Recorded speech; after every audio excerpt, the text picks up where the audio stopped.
ఇర్మీయా గ్రంథం 9వ అధ్యాయము 23 నుండి 26 వచనాలు చదువుకున్నాం. వాటిని ధ్యానించుకుని బైబిల్ పఠనాన్ని ముగించుకున్నాం. యెహోవా ఇలాగ సెలవిస్తున్నాడు. వరుసగా మనం ధ్యానించుకుంటూ వస్తున్నాము. గత వారంలో కూడా దేవుడు మాట్లాడాడు.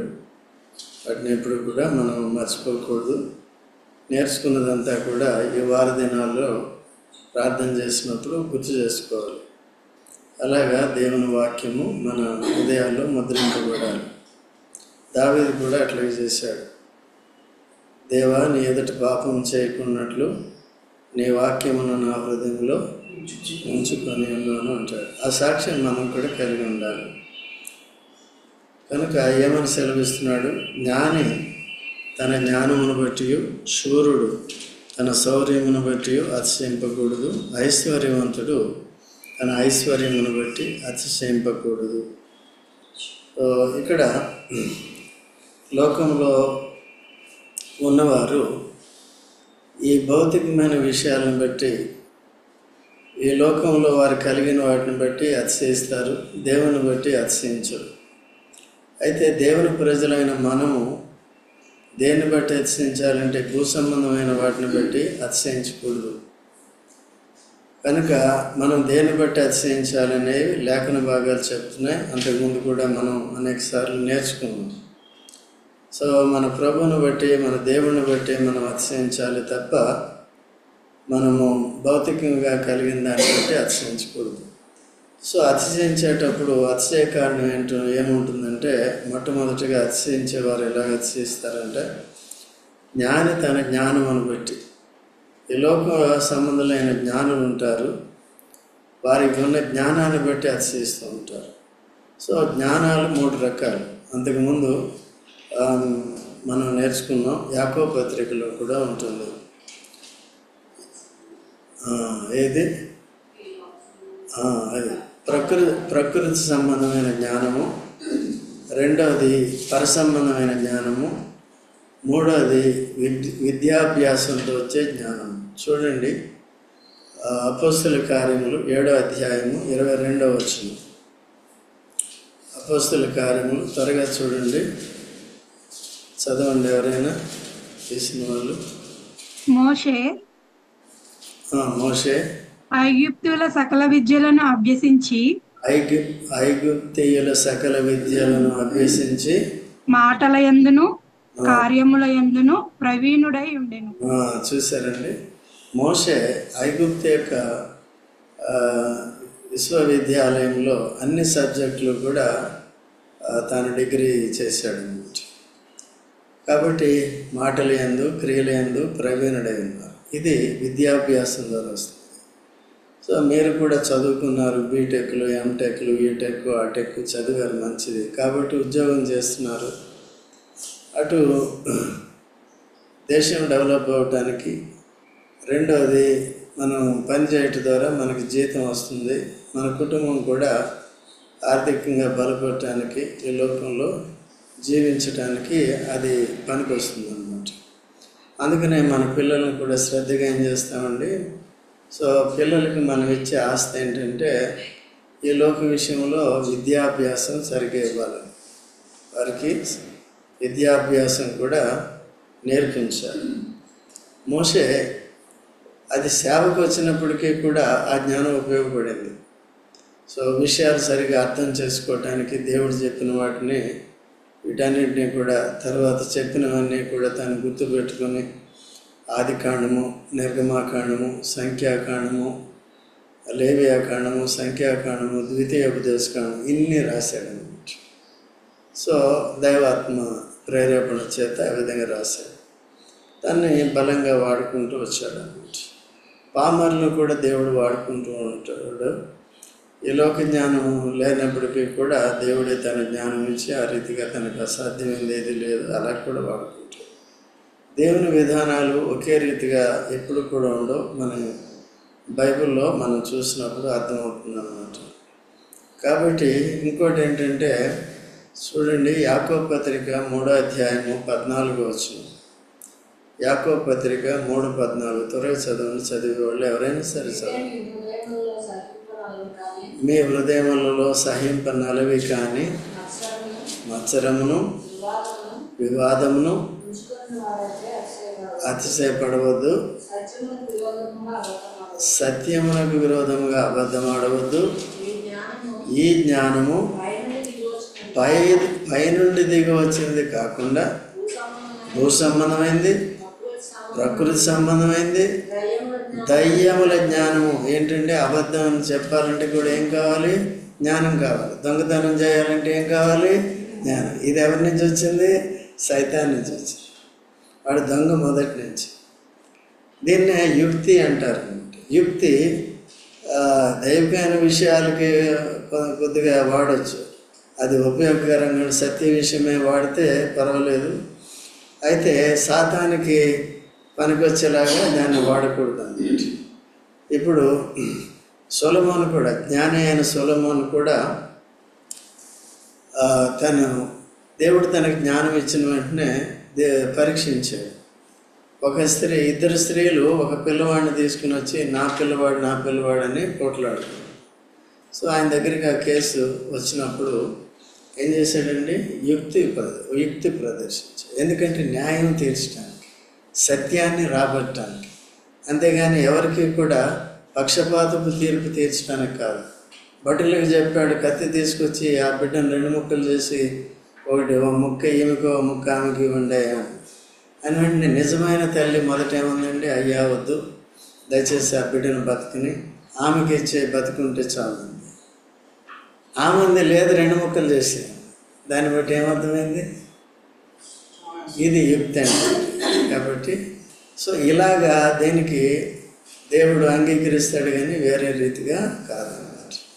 అందుకనే వర్క్ చేసే వాళ్ళకి కూడా ట్యాక్ట్ అనేది అవసరం. దీన్ని ట్యాక్ట్ కూడా అంటారు. ఎందుకంటే వర్క్ చేయటానికే, అంతేగాని ఎవరిని మోసం చేయటానికి కాదన్నమాట. సో ఇలాగా మోషే కూడా ప్రవీణుడు అవుతూ వచ్చాడు అన్ని విషయాలు. ఎవరు చెప్తే వాళ్ళది నమ్మేయటం కాకుండా, ఎవరు ఏది చేస్తే అదే కరెక్ట్ అనేయకుండా ఉండదన్నమాట. కాబట్టి దీనికి ఏం కావాలి? ఈ జ్ఞానం. దీన్ని ఏమంటారంటే దయ్యముల జ్ఞానం. అంటే మోసగించే జ్ఞానం, దానికి కూడా దొంగతనం చేసే జ్ఞానం, లేకపోతే నానా రీతిలుగా చెడుతనం చేసేదంతా. ఈ జ్ఞానానికి ఏం పేరు పెట్టాడు యాకోబు? ఇది భూ సంబంధమైంది, ప్రకృతి సంబంధమైంది, దైవం. ఇది రెండోది. మూడోది ఏంటంటే 3వ అధ్యాయం 17వ వచనం యాకోబు పత్రిక.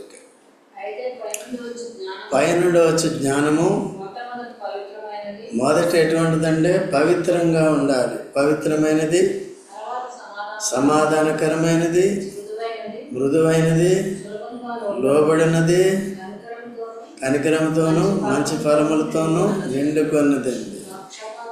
పక్షపాతం లేనిది, వేషధారణ లేనిది. ఇదండి పైనుండి వచ్చే జ్ఞానము. ఇదన్నమాట. సో యేసుక్రీస్తు ప్రభు వచ్చాడు. యేసుక్రీస్తు ప్రభు పరసంబంధమైన జ్ఞానాన్ని వినియోగించు. అపోస్తలుడైన పౌలు తాను మార్పు చెందిన తర్వాత, అంతకుముందంతా ఈ పాపయుక్తమైన జ్ఞానాన్ని ఉపయోగిస్తూ వచ్చాడు, లోక సంబంధమైన జ్ఞానాన్ని ఉపయోగిస్తూ వచ్చాడు. ఎప్పుడైతే యేసు ప్రభువుని నమ్మాడో చూడండి, ఇప్పుడు ఏ జ్ఞానం ఉపయోగిస్తున్నాడో చూడండి. 1 కొరింథీ 2వ అధ్యాయము 3వ వచనం నుంచి చదవండి. బలహీనతతోనూ భయముతోనూ మీ యొద్ద నుండి మీ విశ్వాసం మనుషుల జ్ఞానమును ఆధారించి కనుక ఉండవాలని నేను మాట్లాడినా, సువార్త ప్రకటించిన జ్ఞానయుక్తమైన తీయని మాటలు లేదు. ఈ రోజుకు బోధలు కూడా యుక్తితో చేస్తున్నారు. మనుషులను ఆకర్షించడానికి చేస్తున్నారు, దొంగిలించడానికి చేస్తున్నారు మనుషులు. అలా చేయకూడదు. తర్వాత తీయని మాటలు నేను వినియోగించలేదు కానీ పరిశుద్ధాత్మయు వినియోగించి తిని పరిపూర్ణులైన వారి ఎదుటి జ్ఞానమును బోధిస్తున్నాను. ఇది ఈ లోక జ్ఞానం కాదు, ఈ లోకాధికారి జ్ఞానం కాదు.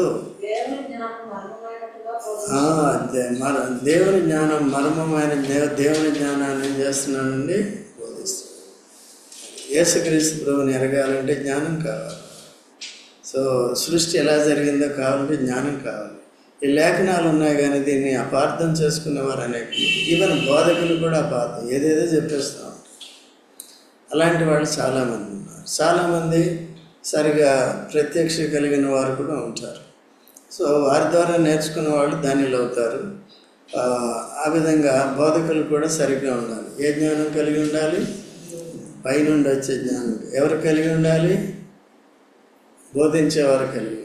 ఇంకెవరు కలిగి ఉండాలి? దేవుని బిడ్డలమైన మనం అంతా కలిగి ఉండాలి. సో ఇది యేసుక్రీస్తు ప్రభుని అంగీకరించటం ద్వారా మనకేమొచ్చిందంటే చూడండి, 1 కొరింథీ 1వ అధ్యాయము 30వ వచనం చదవండి. 1 కొరింథీ 1వ అధ్యాయం. ఆయన మూలముగా అంటే యేసుక్రీస్తు ప్రభు మూలముగా క్రీస్తు యేసునందున్నారు. అతిశయించినాడే వాడు ఎవరిని బట్టి అతిశయించాలంట? ప్రభునందే అతిశయించాలి అని వ్రాయబడినది.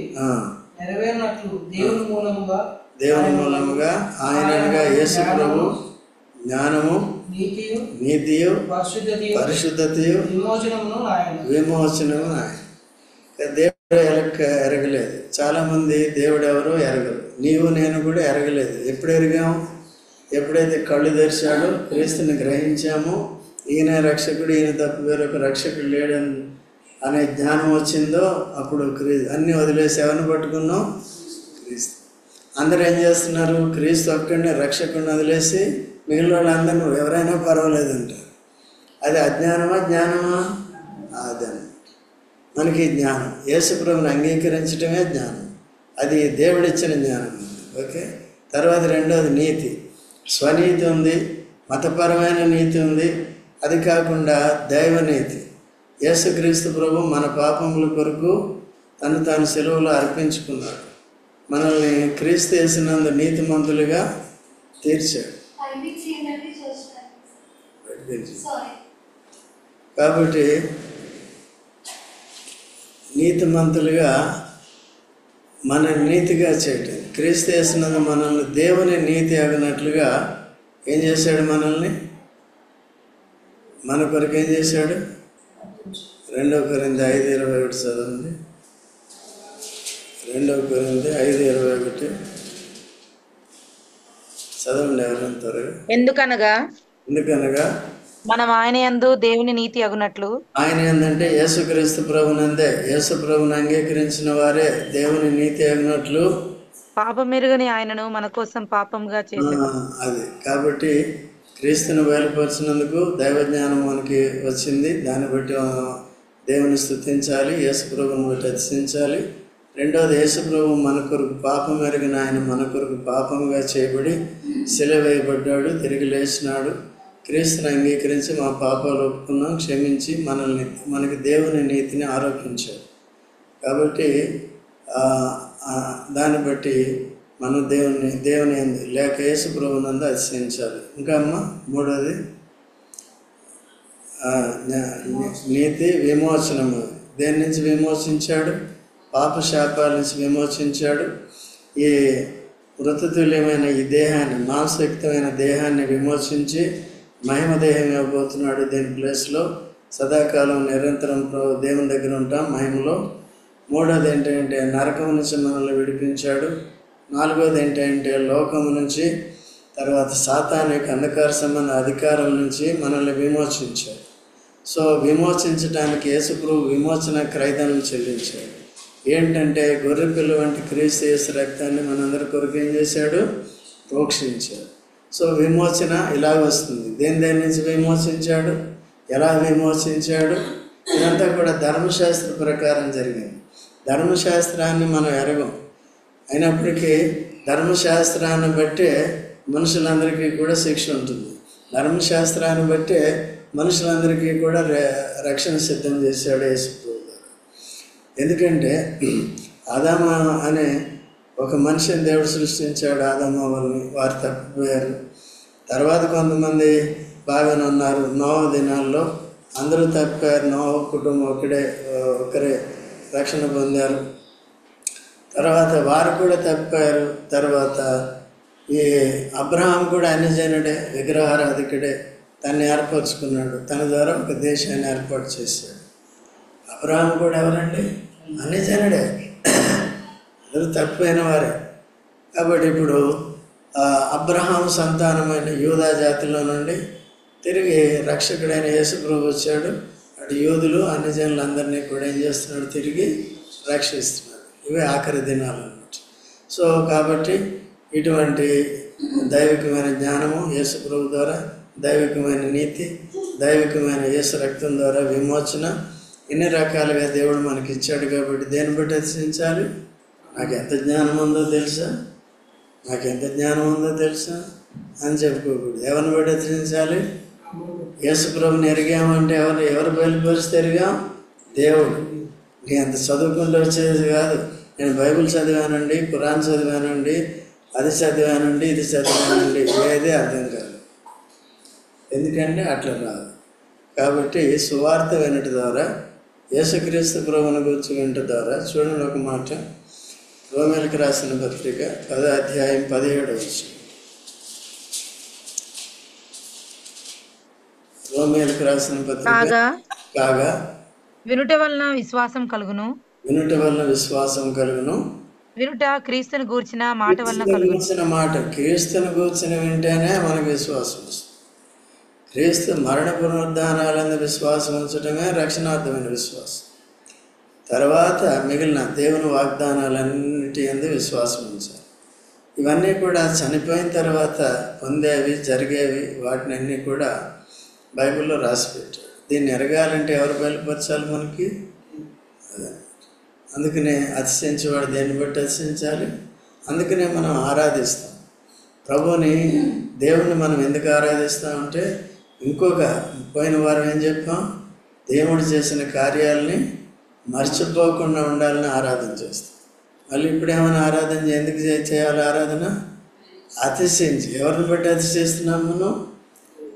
ప్రభువుని బట్టి అతిశయిస్తాం. మనకు వచ్చిందంతా ఎవరిని బట్టి వచ్చింది? పాప క్షమాపణే కావండి, దైవ జ్ఞానమే కానివ్వండి, దైవనీతే కానివ్వండి, విమోచనే కానివ్వండి, ఆత్మరక్షణే కానివ్వండి, అంతా దేని బట్టి వచ్చి? ఎవరిని బట్టి? కాబట్టి అందుకనే అపోస్తలుడు పౌలు అంటారు, అయ్యో ఎంత దౌర్భాగ్యం, అయ్యో అని కదా. ఇటు మరణములకు లోనైన శరీరం నుండి ఎవరు నన్ను విడిపించును? కాగా ఎవరిని బట్టండి? చూడండి, రోమేలకు రాసిన పత్రిక 7వ అధ్యాయం 24-25 వచనం. అయ్యో ఎంత దౌర్భాగ్యుడును, ఎవడు విడిపించును? అప్పటి వరకు కన్ఫ్యూజన్లో ఉన్నాడు. తన స్థితి ఏంటో తను ఎరిగాడు. ఇప్పుడు ఈ పాప మరణ నియమం నుంచి నన్ను ఎవరు విడిపించలేరు. ఈ మరణ శరీరం నుంచి ఎవరు నన్ను విడిపించలేదు. ఈ శరీరాన్ని ఎవరు మార్చలేరు. ఇది మట్టిలో కలిసిపోవాలి కదా. తర్వాత ఆత్మ పాతాళంలోకి వెళ్ళాలి కదా. పాతాళం లోతైందా, సమాధి లోతైందా? ఈ శరీరమే పైన ఉంటుంది. ఆత్మ ఎక్కడికి వెళ్తుందండి? ఒకవేళ సమాధి చేసింది, ధర్మశాస్త్రాన్ని ప్రకారం సమాధి చేస్తారు. అట్లాంటి గ్రహింపు వచ్చిన తర్వాత కాగా ఇప్పుడు 25 యేసుక్రీస్తు ద్వారా దేవునికి కృతజ్ఞతాస్తుతులు చెల్లించుచున్నాను. కాగా మనస్సు విషయంలో నేను దైవ నియమములను, శరీర విషయంలో పాప నియమములను దాసుడనై ఉన్నాను. కాగా ప్రభువైన యేసుక్రీస్తు మూలముగా దేవుని ఏం చేస్తున్నాను? మన ప్రభువైన యేసుక్రీస్తు ద్వారా దేవునికి కృతజ్ఞతాస్తుతులు చెల్లించున్నాను. కాగా చాలు. తర్వాత 8వ అధ్యాయంలో చదువుతుంటే ఏముంది? క్రీస్తు యేసునందున్న వారికి ఏ శిక్ష. ఎందుకంటే వారు జీవం నుంచి ఆత్మ నియమం ప్రకారం ఏం చేస్తున్నారు? శరీరం మృతమైంది గాను ఆత్మలో బ్రతికి జీవిస్తున్నట్టుగా ఉంటుందన్నమాట. సో కాబట్టి శరీరానుసారంగా నడుచుకోకుండా ఆత్మీయంగా నడుచుకోవాలని అక్కడ రాస్తుంది. కాబట్టి జ్ఞాని అంటే మనకు అర్థమవుతుందండి. తర్వాత ఇంకొక మాట చూడండి, ప్రసంగి 9:11. ప్రసంగి 9:11 చూడండి. మరియు నేను ఆలోచింపగా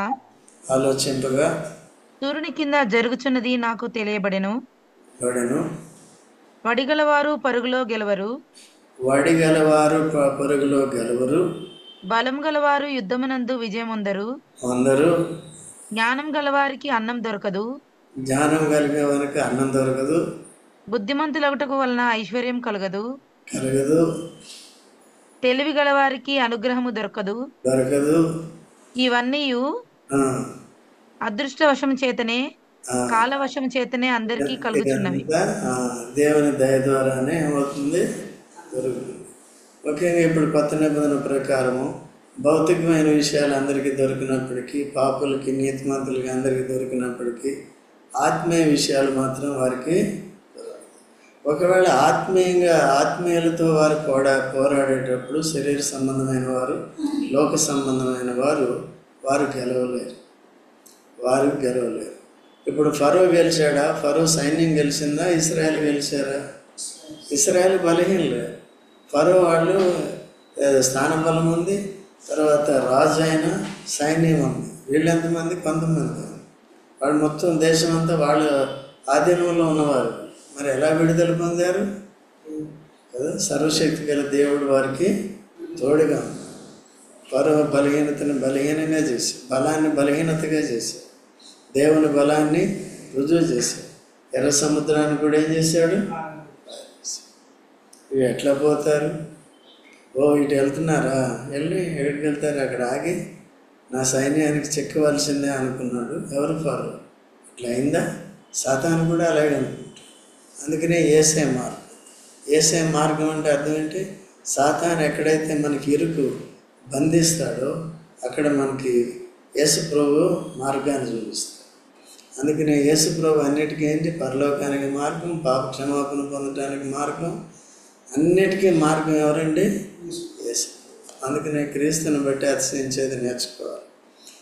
కాబట్టి ఇక్కడికి వద్దాం. జ్ఞానమును బట్టి ఎవరు? జ్ఞానమును బట్టి సూర్యుడు అంటే బాగా బలం గలవాడు. తర్వాత తన శౌర్యమును బట్టి ఏం చేయకూడదంట? నేను ఎంత బలవంతుణ్ణి కదా. ఆయన ఏం చేశాడు? ఎవరు? గొలియాత్ తన బలాన్ని బట్టి తాను ఏం చేశాడు? అతిశయించాడు. దావీదు ఏం చేశాడు? చిన్న రాయి తీసుకుని ఒక్క విసిరేది ఏమైంది? ఎందుకు? దేవుడే తన బలం. మన బలం నా బలమా, యెహోవా నా బలమా అంట. యెహోవా మన బలం ఎవరండి? యేసు. మన బలం ఎవరండి? యేసు ప్రభు, పరిశుద్ధాత్మ. ఇవన్నీ మనకి ఇచ్చారు. సంఘము కలిసి ఉండటం కూడా మనకేంటిది? బలం. ఐక్యత కలిగి ఉండటం, విశ్వాసంలోనూ దైవజ్ఞానంలోనూ ఐక్యత పొందటం. అందుకనే వచ్చి వాక్యాన్ని నేర్చుకో. బలహీనంగా ఉంటారు దైవజ్ఞానంలో, ఐక్యత ఉండదు, ప్రార్థన ఉండదు, వాక్యం తెలియదు, అలాగే ఉంటారు వాళ్ళు, బలహీనలు అన్నమాట. అందుకనే ఆత్మీయ జీవితంలో పరిగెట్టేది నేర్చుకోవాలి కదా. పండుకునేది నేర్చుకుంటారు చాలామంది. అట్లా ఉండకూడదు. ఓకే, ఈవెన్ యవనస్తులు కూడా దానికి అలవాటుపడు. లోక సంబంధమైన వాటినే వెతికే వరకు ఉన్నారు. అలా ఉండకూడదు. తర్వాత అతిశయింపకూడదు. ఐశ్వర్యవంతుడు తన ఐశ్వర్యమును బట్టి. ఐశ్వర్యాలు 2 రకాలు. భౌతికమైనది, భూ సంబంధమైన ధనము, పర సంబంధమైన ధనం. పరలోకాన్ని పొందాలంటే ఏం కావాలి మనకి? విశ్వాసం కావాలి. ఎవరి యందు విశ్వాసము? యేసు. ఈ లోక విషయంలో దరిద్రులైన వారిని విశ్వాస విషయంలో భాగ్యవంతులు చేసి. ఈ ధనం ఎవరినైనా రక్షించగలుగుతుందా? ధనం ఎవరినైనా విమోచించగలుగుతుందా? కదా. ధనం ఒకవేళ బ్యాంకులో 5 కోట్లు పెట్టుకున్నాడు అనుకోండి, చచ్చిపోతే బ్యాంకులో డబ్బు ఉంటుంది కానీ మనిషి ఉండదు అనిపించడానికి. అందుకనే పోయి వెర్రివాడ ఇంత ఆస్తి ఉందని అతిశయిస్తున్నాం, నేను తింటాను, తాగుతాను, ఎన్నో సంవత్సరాలు ఎంజాయ్ చేస్తాను అంటున్నాం. ఈ రాత్రే దేవుడిని ప్రాణాన్ని తీసుకుంటే ఏమవుతుంది? పోయి వెర్రివాడాలి. ఈ లోకంలో ఉన్న ఐశ్వర్యాన్ని బట్టి అతిశయించేవారు ఎవరండి? వెర్రివారు. కాబట్టి మనం ఎవరిని బట్టి అతిశయించాలి? యేసుక్రీస్తునందలి విశ్వాసములో భాగ్యవంతులైనందుకు మనం ఏం చేయాలి? ఆ విశ్వాసం ద్వారా పాపక్షమాపణ వచ్చింది, పరలోక రాజ్యం వచ్చింది, ఇన్ని ఆశీర్వాదాలు మనకు వచ్చింది.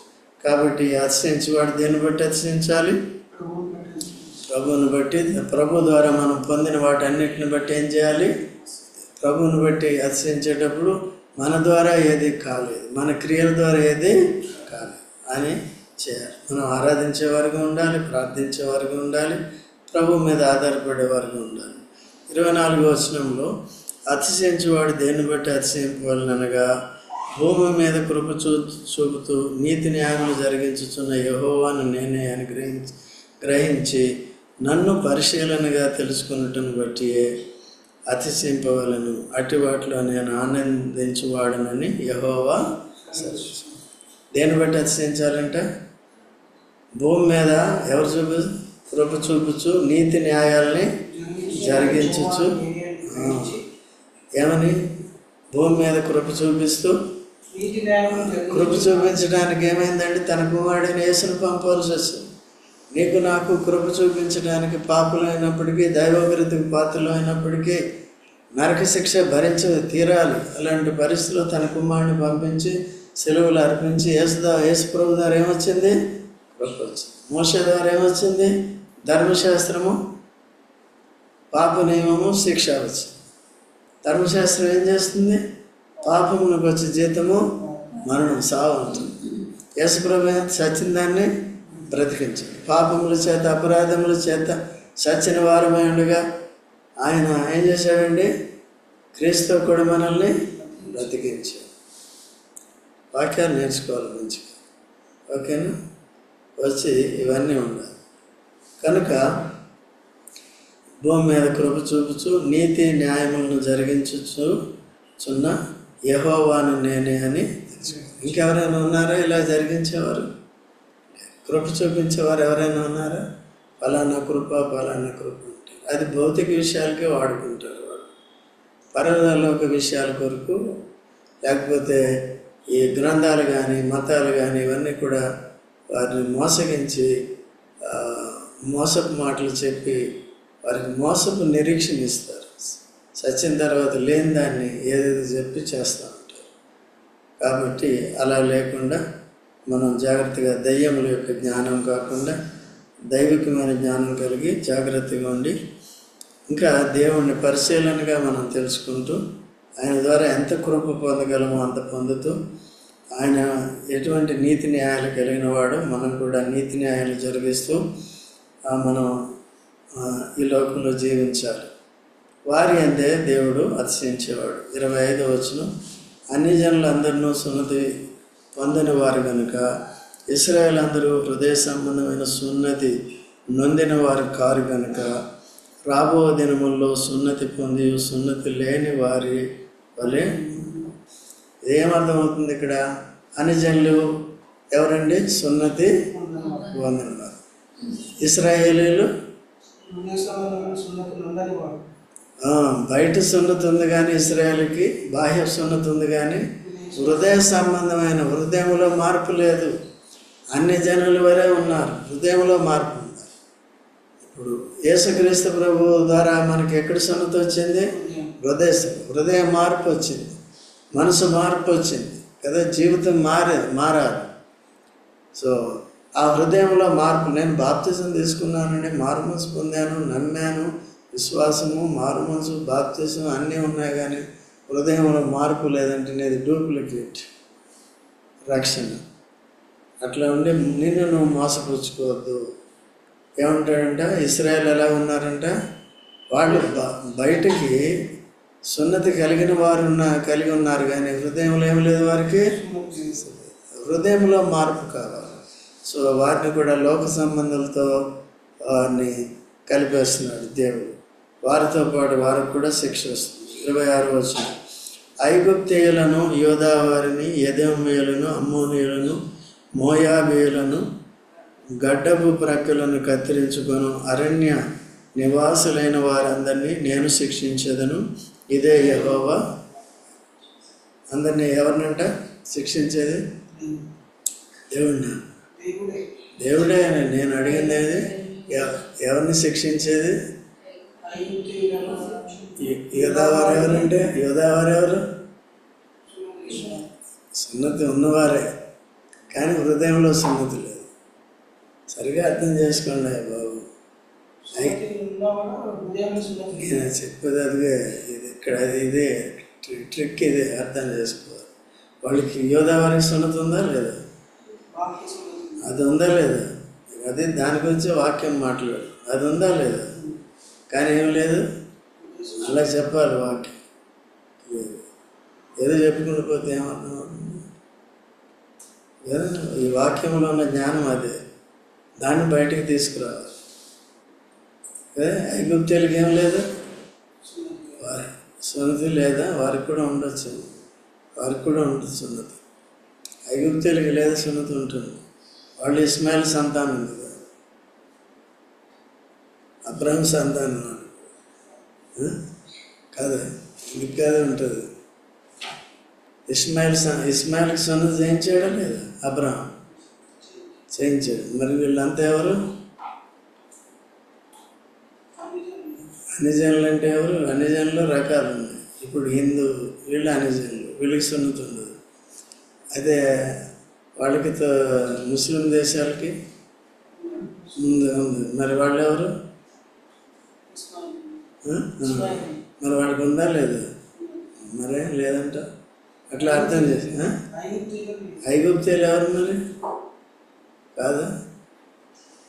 చూద్దా, ఐగుప్తీయులు కూడా అటువంటి వారే అనుకుంటారు కదా. ఐగుప్తీయులు హిందువులా?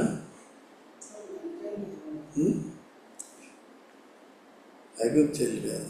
అందుకని వాళ్ళు అంతా కలిసే ఉంటారు. ఓకే, కొద్దిగా వాళ్ళు విధానాలు వేరుగా ఉంటాయేమో. సో చూద్దాం తర్వాత. కాబట్టి ఎంతవరకు వచ్చింది? ఐగుప్తీయులు, యోధా వారు కూడా ఎటువంటి వారు? ఎదోమీయులు, తర్వాత ఇంకెవరండి? అమ్మోనీయులు, మోయాబీయులు, కత్తిరించుకొని అరణ్య నివాసులైన వారందరినీ నేనేం చేస్తాను? వీళ్ళందరికీ బాహ్య సున్నతి ఉండొచ్చు, కానీ ఆంతర్య సున్నతి లేదు. దేవుని ఎరగని వారుగా ఉన్నారు. ఇంకొక మాటలో చెప్పాలంటే వీరంతా దేన్ని బట్టి అతిశయిస్తారంటే, దేన్ని బట్టి అతిశయిస్తారండి? జ్ఞాని తన జ్ఞానమును బట్టి, శూరుడు తన శౌర్యమును బట్టి, ఐశ్వర్యవంతుడు ఐశ్వర్యమును బట్టి అతిశయించారు. వీరే గర్విష్ఠులు. తనను బట్టి తాను అతిశయించేవాడు గర్విష్ఠుడు. తర్వాత దేవుని బట్టి అతిశయించేవారు దీనులు. యేసు ప్రభుని బట్టి అతిశయించేవారు. కాబట్టి నేను పొందిందంతా ఎవరి ద్వారా పొందాను? హౌ ఆర్ యూ అంటే ఏమంటారు చాలామంది? ఎలాగున్నారండి అంటే దేవుని కృప వలన బాగున్నానండి అని అంటారా? ఎందుకంటారు అట్లా? వాళ్ళు కూడా కొంతమంది అంటారు. అది చెల్లదు. ఎందుకంటే మనం యేసు ప్రభుని నమ్ముకున్న వారికి ఏమొస్తుందండి? కృప వస్తుంది. సో కాబట్టి ఈ మాటలు గుర్తుపెట్టుకుని మన అతిశయాన్ని అంతటిని కూడా అదుపులో పెట్టుకుని ప్రభునందు అతిశయిద్దాం. జ్ఞానం కూడా యుక్తి జ్ఞానం మనకొద్దు. సాతాను సంబంధమైంది, భూ సంబంధమైంది, ప్రకృతి సంబంధమైంది, పరసంబంధమైన జ్ఞానం కావాలి. తర్వాత విద్యాభ్యాసం ద్వారా వచ్చే జ్ఞానం ద్వారా మనం పట్టుదెబ్బల కొరకు పనిచేసుకోవాలి. ఆ జ్ఞానాన్ని బైబిల్ చదవటానికి కూడా దాన్ని వినియోగించుకోవచ్చు. లేకపోతే కొన్ని క్రియలు చేయటానికి కూడా దేవుని మందిరంలో కానీ దేవుని సేవలో కానీ మోసే వల్లే దాన్ని వినియోగించుకోవచ్చు. గుర్తుపెట్టుకుందాం, ప్రార్థన చేసుకుందాం.